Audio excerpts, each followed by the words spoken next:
제4장 대오각성 2회. 석실은 백색 운무에서 황금색 운무가 되었다.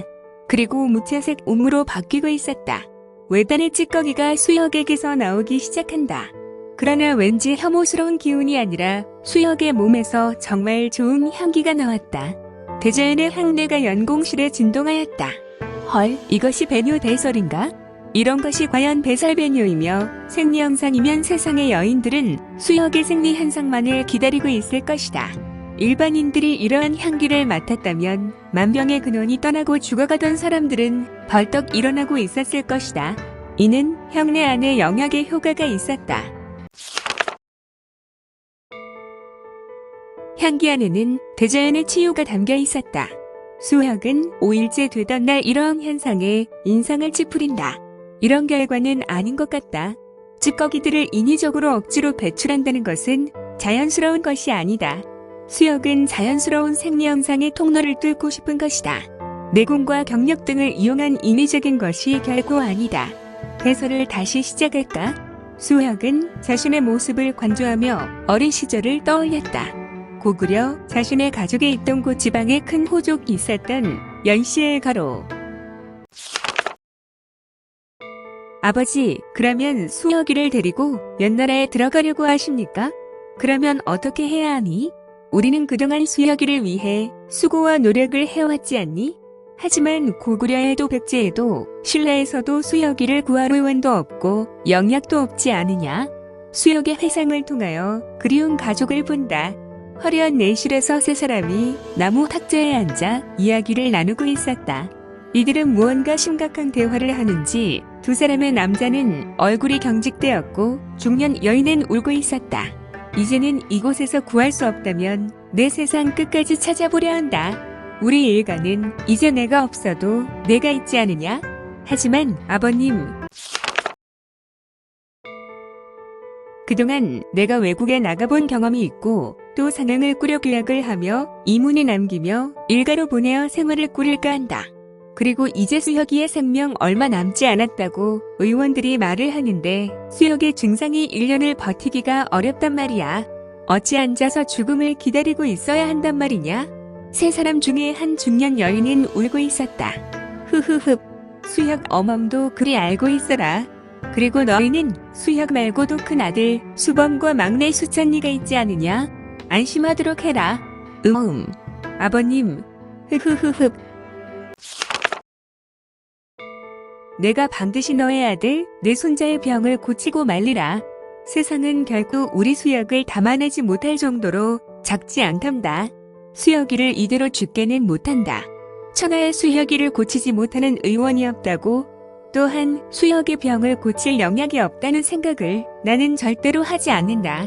그러니 그렇게들 알고 있고 이래가 지나서 출발하겠다. 도인과 같은 노인의 이야기를 듣고 있었던 중년 부부는 매우 놀랐다. 아니, 아버님 그렇게 일찍 서두르셔야 하는 이유가 뭡니까? 노인은 매우 단호하게 이야기한다. 지지부진하며 그동안 얼마나 많은 시간을 허비하였니? 그리고 수혁이가 하루가 급하다는 생각은 하지 않니? 우리는 기다려도 수혁이는 기다려주지 않아. 이것을 명심들 하렴. 아버님, 그러면 저도 데리고 가주세요.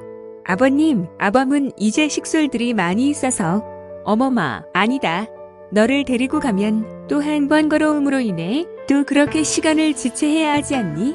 겸사겸사 이루어진 이번 상행은 그리 만만한 것이 아니야.